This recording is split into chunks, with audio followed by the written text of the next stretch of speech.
Hello बच्चों, let's read the question. Calculate the steady state current in the 2 ohm resistor shown in the circuit. See figure. The internal resistance of the battery is negligible and the capacitance of the condenser C is 2 microfarad. Here we have given a diagram with 4 options. Now to answer this question, first we will discuss here the key concept, and here the key concept will be Ohm's law. Ohm's law हमारे पास यहाँ पे जो potential difference होता है and current होती है उसके बीच relation establish करता है at constant parameter of the surrounding, यानी हमारे पास जो पोटेंशियल डिफरेंस होता है उसी के करस्पॉन्डिंग करंट फ्लो करती है किसी भी सर्किट में, which is given as V equals I into R. Question में हमारे पास यहाँ पे एक सर्किट गिवन है जिसमें 4 रेजिस्टेंस गिवन है और एक कैपेसिटर गिवन है. हमें यहाँ पे स्टेडी स्टेट कंडीशन दे रखी है, तो क्योंकि हमारे पास यहाँ पे स्टेडी स्टेट की कंडीशन गिवन है तो इसके करस्पॉन्डिंग जो कैपेसिटर होगा ये हमारे पास यहाँ पे ओपन सर्किट के जैसे बिहेव करेगा. ओपन सर्किट का मतलब ये हो गया कि हमारे पास एक तरीके से फुली चार्ज है, और यहाँ पे ये फुली चार्ज होने का सेंस ये बनता है कि हमारे पास जो कैपेसिटर है इसके थ्रू यहाँ पे अब कोई भी करंट फ्लो नहीं करेगी. तो जो सर्किट है उसमें हमारे पास जो ब्रांच जिसमें कैपेसिटर हमने इंक्लूड कर रखा है वो एक ओपन सर्किट के जैसे यहाँ पे वर्क करेगी, यानी जो सर्किट है कुछ इस तरीके से हमें यहाँ पे विजिबल होगा. This will be 2 ohm, this will be 3 ohm and this will be open circuit branch. इसके करस्पॉन्डिंग यहाँ पे ये वोल्टेज आ जाएगी 6 के बराबर and this will be given as 2.8 Om.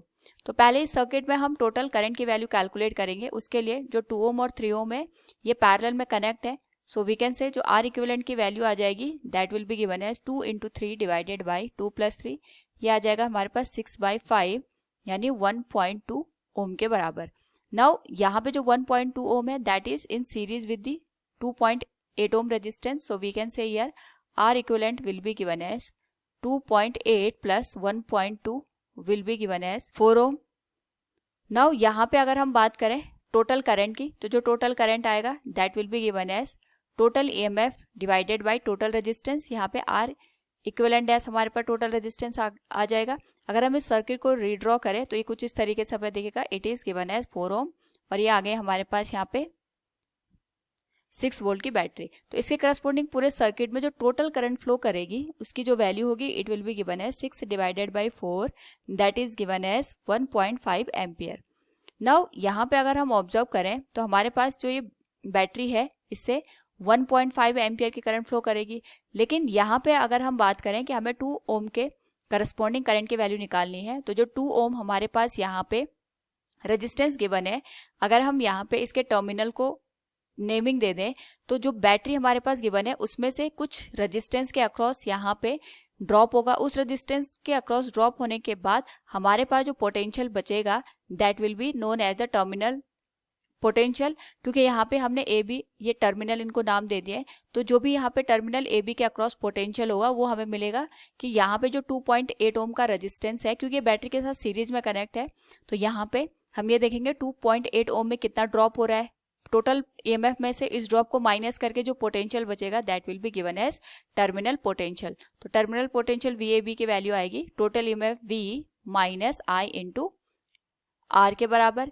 V की वैल्यू 6 है, I की नाउ यहाँ पे जो टोटल करंट की वैल्यू है ये 1.5 है, रेजिस्टेंस की वैल्यू आ जाएगी 2.8. दोनों को अगर हम यहाँ पे सब्ट्रैक्ट करें तो हमारे पास जो वैल्यू निकल के आएगी this will be given as VAB will be 1.8 volt के बराबर. नाउ जो ये टर्मिनल पोटेंशियल है यही हमारे पास 2 ओम के अक्रॉस यहाँ पे अप्लाई हो रहा है, so we can say here current in 2 ohm resistance. तो अगर हम यहाँ पे 2 ओम के अक्रॉस करंट की वैल्यू देखेंगे तो this will be given as VAB divided by R. VAB की वैल्यू 1.8 है, it will be divided by 2 Om.